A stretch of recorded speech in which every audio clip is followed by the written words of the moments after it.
दोस्तों, आप सब कैसे हो? आशा करती हूँ आप सब अच्छे हो, मस्त हो, लाइफ को अच्छे से एंजॉय कर रहे हो। आज की हमारी स्टोरी है सुपर लेडी अनिका की। अगर आपको हमारी स्टोरी पसंद आ रही है तो प्लीज़ दोस्तों के साथ शेयर करें, लाइक करें, कमेंट करें। वीडियो लेट के लिए दिल से सॉरी। और क्योंकि तबीयत काफ़ी ख़राब चल रही है तो उसको रहते मैंने अभी टाइम निकाला है, तो अभी मैंने काम किया है। कोई गलती हो तो उसके लिए पहले ही सॉरी। बिना किसी देरी के वीडियो को स्टार्ट करती हूँ।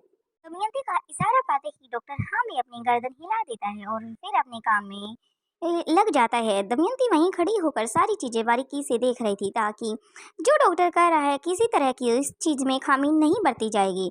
लेकिन क्योंकि फेस पूरी तरह से चेंज हो गया है, वो नहीं चाहती थी कि किसी भी जरिए किसी भी फिंगरप्रिंट के थ्रू इसके बारे में पता लगाया जा सके कि ये अभी जिंदा है।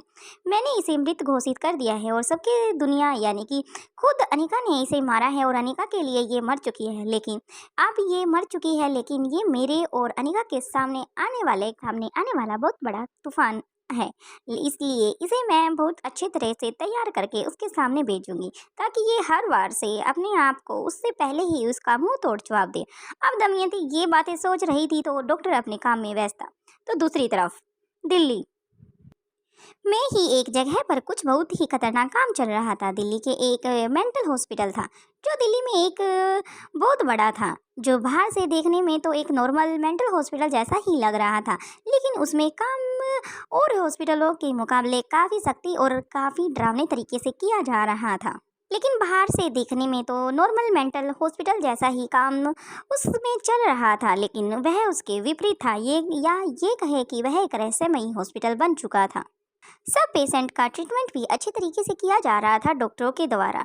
डॉक्टर अपना काम अच्छे से कर रहे थे। बाहर से देखने में उस हॉस्पिटल को देखने वाला उसमें एक तरह की या ये कहे कि एक पल की भी खामी नहीं निकाल सकता, लेकिन यह बिल्कुल असाधारण हॉस्पिटल था जैसा होना चाहिए था, लेकिन इसके विपरीत हॉस्पिटल था। क्योंकि हॉस्पिटल के अंदर जाने के बाद जो इसके बेसमेंट का नज़ारा था कुछ दिल दिलाने वाला ही था, क्योंकि लोगों को वहाँ बहुत से लोगों को काफ़ी बंदी बनाकर रखा गया था जिन पर कुछ एक्सपेरिमेंट किए जा रहे थे। वह एक्सपेरिमेंट और वहाँ का मंजर बहुत ही खतरनाक बना रहे थे, क्योंकि वह वहाँ से बाहर जाने की गुहार लगा रहे थे या ये कहे कि धरती को नोच रहे थे, या ये कहे कि एक पल के लिए अगर कोई भी अगर वहाँ का मंजर देख ले तो उसकी आंखें वहीं के वहीं फटी की फटी रह जाएं। एक तरफ तो दो सफ़ेद कोट पहने हुए डॉक्टर कुछ अंधेरी की तरफ से आते हुए रोशनी की तरफ दिखाई पड़ते हैं।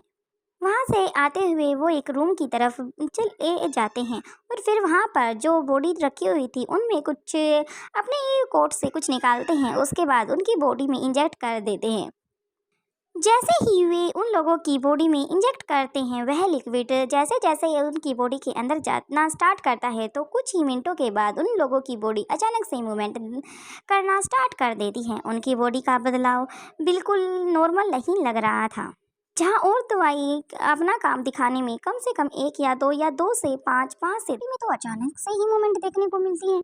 उनकी बॉडी में बदलाव स्टार्ट हो जाता है। इंजेक्शन लगते ही उन थोड़ी ही देर बाद उन लोगों की आंखें बिल्कुल हरी रंग की हो जाती है, जैसे किसी पागल जानवर की हो गई हो। वह किसी पागल जानवर की तरह ही बर्ताव करने लग जाते हैं। जैसे ही उनकी बॉडी पर उसका लिक्विड का असर होता है, वे लोग अपने आसपास की जगह पर अपने नाखूनों के कुरेदना शुरू कर देते हैं, क्योंकि उनकी बॉडी में उस इंजेक्शन के जाते ही उनकी बॉडी एकदम से किसी जानवर के तब्दील हो जाती है। वे लोग हर एक दूसरे पर हमला करना स्टार्ट कर देते हैं और अपने आप को भी नोचने की कोशिश करते हैं। लेकिन क्योंकि वे जब डॉक्टर उन लोगों पर इंजेक्शन लगा रहे थे तो उनके हाथ और पैर बांधे होने के कारण वे ऐसा कुछ नहीं कर पा रहे थे। उनमें से कुछ ने तो अपने ही हाथ पैर को घायल कर लिया।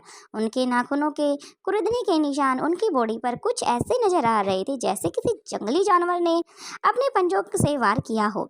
उधर दूसरे जंगली जानवर ने अपने पंजे से वार किया हो। उधर ही दूसरी बेसमेंट के दूसरे कोने में एक मंजर तो इससे भी और भी भयानक था, वह और भी डरावना था। वहाँ बंधे हुए कुछ लोगों के सामने एक आदमी ने जैसे ही कुछ मांस के टुकड़े रखे, वे लोग उस कच्चे मांस को टुकड़ों को ऐसे ही टूट पड़े जैसे कोई बहुत टाइम से कोई भूखा जानवर अपने सामने शिकार को देखकर टूट पड़ता है। कुछ मिलाकर वहाँ का मंजर इतना भयानक और डरावना था जिसे देखने वाले लोगों की रूह तक कांप जाए। तब स्वाति मल्होत्रा भी अपनी खोज में लगी हुई थी। आज उसे 2 दिन हो चुके थे।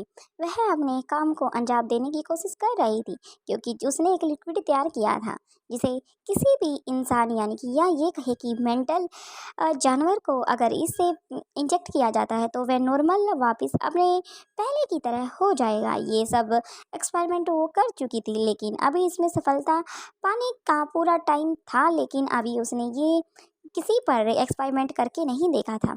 इसलिए उसे कुछ ऐसे जानवर की ज़रूरत थी जो ऐसी प्रॉब्लम से जूझ रहा हो, क्योंकि जहाँ पर खुद स्वाति मल्होत्रा रहती थी वहाँ पर किसी भी जानवर को किसी भी तरह की कोई भी प्रॉब्लम नहीं थी। इसलिए वह बूढ़े बाबा की तरफ देखती हैं। बूढ़े बाबा बात को समझ जाते हैं, लेकिन बूढ़े बाबा स्वाति मल्होत्रा की तरफ देखते हुए कहते हैं, मैडम जी, मैं आपका काम तो कर दूंगा, लेकिन मैं कोई खतरनाक जानवर को पकड़कर आपके सामने नहीं लेके आ सकता। इसलिए जो भी मेंटल जानवर होगा वो ऐसा जानवर होगा जिसे मैं खुद पकड़ सकता हूँ या वो खतरनाक ना हो। मेरे लिए किसी खतरे का सामना मैं नहीं कर पाऊँगा और नहीं मैं कर सकता हूँ। इसलिए मैं नॉर्मली जानवर जैसे कि खरगोश या फिर खरगोश के बच्चे या फिर कोई कुत्ता, ऐसे जानवर को मैं आपके सामने लेकर आ सकता हूँ। तभी स्वाति मल्होत्रा अपनी पॉकेट में से कुछ बिस्किट निकाल कर जल्दी से बूढ़े बाबा की तरफ बढ़ा देती है। तभी बूढ़े बाबा कहते हैं कि मैंने अभी खाने की कोई भी इच्छा नहीं है मैडम, इसलिए अभी मैं नहीं खाना चाहता। तभी स्वाति मल्होत्रा के फेस पर एक प्यारी सी स्माइल आ जाती है। वो कहती हैं, ये आपके लिए नहीं है, ये उस जानवर को खिलाना जो आपको लगे कि यह पागल है। ये सब तभी हो सकता है जब आप जानवरों पर अच्छे से ऑब्जर्वेशन करोगे। और ये कहे कि हमारे जहाँ पर हम रहते हैं यहाँ के आसपास के एरिया में तो ऐसा कोई भी जानवर नहीं है। अगर होता तो शायद उसका ट्रीटमेंट हो चुका है, लेकिन आपको इस एरिया से बाहर जाकर ऐसे जानवर को ढूंढना होगा। अब बूढ़े बाबा हामी भर देते हैं और अपना बैग लेकर और बिस्किट को अपने बैग में डालकर आगे की तरफ कदम बढ़ा देते हैं। तभी स्वाति मल्होत्रा एक बैग और बूढ़े बाबा को देते हुए कहती है, ये लो, ये आपकी हेल्प करेगा। इतना सुनने के बाद बूढ़े बाबा कुछ नहीं कहते और स्वाति मल्होत्रा से वो बैग भी ले लेते हैं। उसके बाद अपने कदम बाहर की तरफ बढ़ा देते हैं। तो दूसरी तरफ मारवा हाउस में अनीका सौम्या के कैबिन में थी और सौम्या की आंखें खुल चुकी थी। अब अनीका उसके सामने जाकर खड़ी हो जाती है। तभी वो अनीका को देखती है और अपने आंखों को बंद करती है, फिर खोलती है। अब वो उठने की कोशिश करती है, उन्हें अनीका उसे सहारा देके आराम से बैठा देती है। फिर अनीका एक चेयर लेकर आती है और उसकी सामने वाले बेड की तरफ बिछा लेती है और उस पर बैठ जाती है। उसके बाद सौम्या, जो कि कब से अनीका को ही ऑब्जर्वेशन करने लग रही थी, जब से उसकी आंखें खुली थी, अनीका के चेयर तक पहुंचने से लेकर चेयर को उठा के लेकर आने तक, यहाँ तक कि सौम्या को सहारा देकर बिठाने तक, सब चीज़ें उसके दिमाग में धीरे धीरे करके फिट हो रही थी, या ये कहे कि मेमोरी पूरी की पूरी ब्लैंक हो चुकी थी। अब उस पर थोड़ी थोड़ी बातों की छाप पड़ना स्टार्ट हो चुका था। वह अनिका की तरफ देखती है। तभी अनिका कहती है कि रूपरेखा, तुम्हें ज़्यादा अपने दिमाग पर स्ट्रेस या फिर प्रेशर डालने की कोई भी ज़रूरत नहीं है। तुम आराम से अपने आप को शांत रखो। तभी वो कहती है कि मैं कौन हूँ, मुझे ये बताओ, मुझे कुछ भी याद नहीं है, मुझे कुछ पता नहीं है। तभी अनिका उसका हाथ अपने हाथ में ले लेती है और फिर उसे आराम से आश्वासन देते हुए कहती है कि पहले शांत हो, अपनी आंखें बंद करो।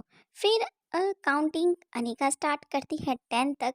9, 8, 7, 6, 5, 3, 2, 1।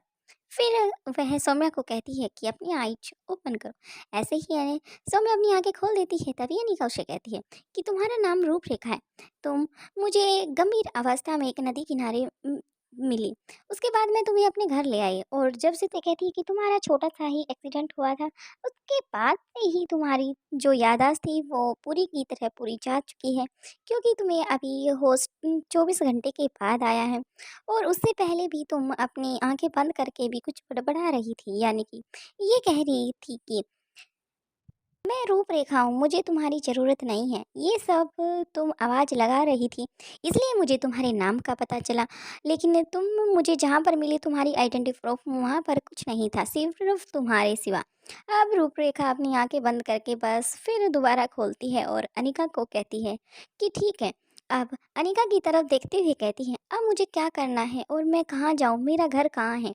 तभी अनिका कहती है कि तुम यहाँ पर जब तक रह सकती हो, तुम्हारी इच्छा हो तब तक तुम रह सकती हो, इसे अपना ही घर समझ सकती हो। अगर तुम चाहो तो हमारे साथ रह सकती हो, लेकिन वह मना कर देती है। अब अनिका कुछ सोचने लग जाती है, फिर वह समझ जाती है कि उसे कहाँ भेजना है। अब अनिका हामी भरते हुए कहती है कि अगर तुम चाहो तो यहीं पर रह सकती हो, इसे ही अपना रूम बना सकती हो। यहाँ का तुम्हारे पास ज़रूरत का सारा सामान तुम्हारे पास यहाँ पर लेकर आ जाएंगे। उसके बाद तुम अपने हिसाब से उसे अरेंज कर सकती हो, जैसे तुम्हें अच्छा लगे। अब सौम्या अपनी अनिका की बात से बिल्कुल सहमत हो जाती है और पलकें झपका देती है। फिर वह अनिका की तरफ देखते हुए कहती है, क्या मैं आपसे एक बात पूछूं? अनिका कहती है, हाँ तुम पूछ सकती हो। तभी सौम्या अनिका की तरफ देखते हुए कहती है, तुम कौन हो?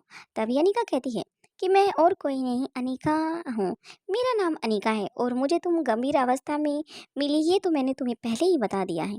अब जल्दी से सौम्या अपने आप को दिमाग पर जोर देती है, क्योंकि उसे कहीं न कहीं कुछ अजीब सा फ़ील हो रहा था। तभी वह अपनी आँखें बंद करके अपने मन को शांत करती है। फिर अनिका की तरफ देखते हुए कहती है, हाँ ठीक है अनिका दी, आप जैसा कहोगी मैं बिल्कुल वैसा ही करूँगी। तभी अनिका कहती है कि तुम्हारी ज़रूरत का सारा सामान तुम्हारे पास कुछ घंटे बाद ही लेकर आ जाएँगे। तब तक मैं तुम्हारे लिए खाना भिजवाती हूँ। तब तक तुम अपना खाना खा लो और साथ में कपड़े ही भेजती हूँ और अपने कपड़े अच्छे से चेंज कर लो।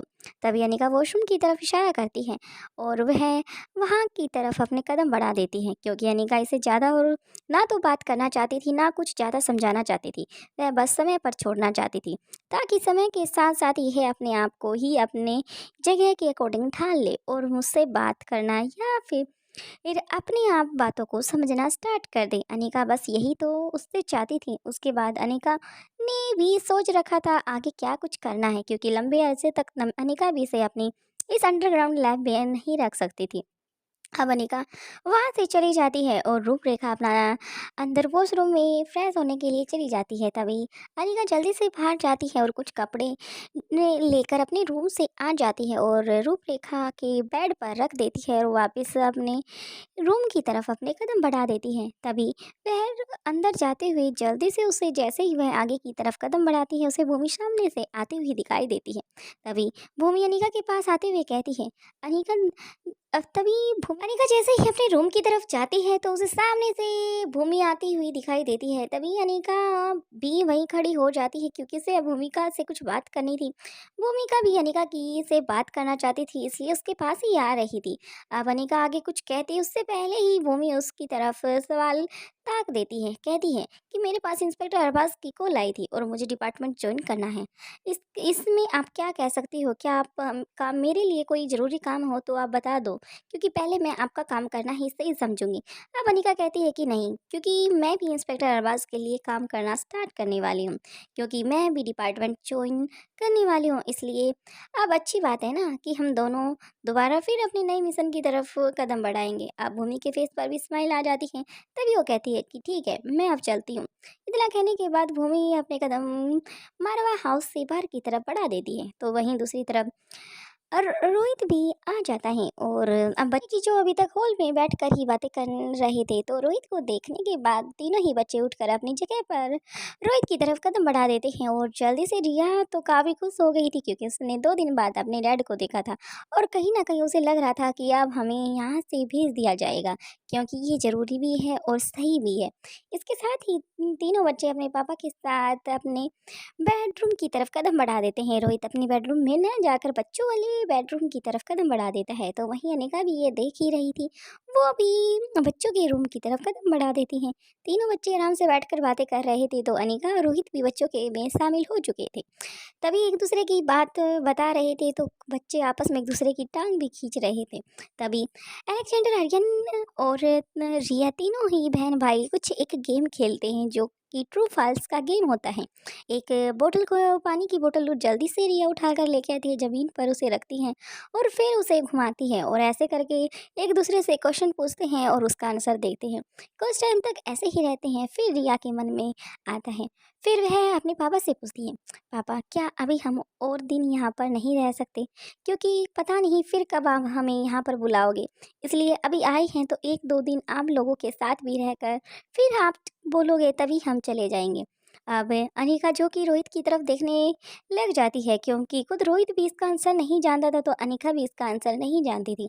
अनिका अगर बच्चों को बोल दे कि तुम्हें कल ही जाना है, इससे रोहित भी का दिल भी हर्ट हो जाएगा, क्योंकि रोहित ने अभी तक बच्चों के साथ बिल्कुल भी टाइम स्पेंड नहीं किया था। वो बच्चों के साथ टाइम स्पेंड करना चाहता था। अब अनिका अपनी पलक झपका देती है। रोहित समझ जाता है कि अनिका क्या कह रही है। अब रोहित भी रिया की तरफ देखते हुए कहता है कि ठीक है बेटा, अभी कुछ दिन और तुम हमारे साथ रह सकते हो। अब तीनों बच्चे खुश हो जाते हैं और अपने अपने बेड पर जाकर जंप करने लग जाते हैं। तभी रोहित और अनिका कहते हैं कि आराम से, कहीं तुम्हें चोट तो ना लग जाए। लेकिन तीनों बच्चे नहीं रुकते और आराम से जंपिंग करते रहते हैं और खुश हो जाते हैं। तभी अनिका भी बच्चों के साथ जाकर उन्हें आराम से बैठने का इशारा करती है और तभी बच्चे आराम से शांत हो जाते हैं। तीनों के तीनों आराम से बेड पर बैठ जाते हैं। आज रोहित और अनिका के फेस पर बच्चों को देखकर लंबे अरसे के बाद खुशी आई थी, क्योंकि ये बच्चों की चहल पहल से कहीं ना कहीं रोहित और अनिका दोनों ही मिस करते थे। भले ही एक दूसरे से रोहित और अनिका बच्चों के लिए अपनी फीलिंग को एक दूसरे को जो जाहिर नहीं कर पा रहे थे, लेकिन उन्हें ही पता था कि वो इस घर में एक पल और पल पल कैसे बच्चों की याद में तड़प रहे थे। तभी रोहित बच्चों को कहता है कि अभी तुम्हें सो जाना चाहिए, क्योंकि रात बहुत हो चुकी है। उसके बाद अनिका लाइट ऑफ करती है। रोहित और अनिका अपने रूम की तरफ अपने कदम बढ़ा देते हैं। कुछ ही टाइम बाद ही रोहित अनिका अपने रूम में चले जाते हैं। तभी अनिका को कुछ याद आता है। तभी वह किचन की तरफ जाती है और एक प्लेट में खाना रख कर जल्दी से कोटिल्य के कैबिन की तरफ कदम बढ़ा देती है। अंडरग्राउंड लैब, कोटिल्य का कैबिन, जहाँ पर कोटिल्य पूरे 5 से 6 घंटे उसे काम करते हुए हो चुके थे और लगातार काम कर ही रहा था। तभी अनिका कोटिल्य के पास आती है तो और कोटिल्य अनिका के हाथ में अपने लिए खाना की थाली देखकर काफ़ी खुश हो जाता है। तभी अनिका कहती है कि ये तुम्हारे लिए नहीं है। तभी कौटिल्य कहता है कि तो फिर मेरे आसपास तो कोई नहीं है, किसके लिए है। तभी अनिका कुछ इशारे से बात करती है और फिर कहती है ये सब रूपरेखा के लिए हैं। तभी कौटिल्य जो अभी अपने कंप्यूटर पर काम कर रहा था और लगातार अनिका से बात भी कर रहा था, तभी उसकी आंखें और हाथ शिथिल हो जाते हैं। वो सोचने लग जाता है कि मारवा हाउस में अब रूपरेखा नाम का कौन नया बंदा आ गया है, या कौन नई लड़की आ गई है। उसने अभी तक तो उसे नहीं देखा है, नहीं उससे मिला है। तभी वो जल्दी से अपनी जगह से खड़ा होता है और अनिका की तरफ कदम बढ़ा देता है। अनिका भी समझ चुकी थी कि कहीं ना कहीं इसको कोई गलतफहमी हो चुकी है, लेकिन अब अनिका भी उसका थोड़ा सा हल्का सा नज़ारा लेना चाहती थी। तभी कौटिल्य कहता है कि ये रूपरेखा कौन है दी। तभी अनिका कहती है कि तुमसे मतलब, मैंने बस ये कहा है कि रूपरेखा को खाना खिलाना है। वो भूमि भी हो सकती है और प्रीति भी हो सकती है, ये मेरे प्यार का नाम है। मेरा दिल करे मैं उसे दे सकती हूँ। अब कौटिल्य छेद जाता है और वापस अपनी जगह पर बैठ जाता है। अब अनिका कहती है कि तुम्हारी जो आ रही है तो प्लीज़ प्लीज़ ज़्यादा से ज़्यादा लाइक करें, शेयर करें, कमेंट करें। और इसका आज सेकंड एपिसोड और अपलोड कर दिया जाएगा 2 घंटे के अंदर अंदर। मिलते हैं न्यू एपिसोड के साथ, बने रहें हमारे चैनल पर।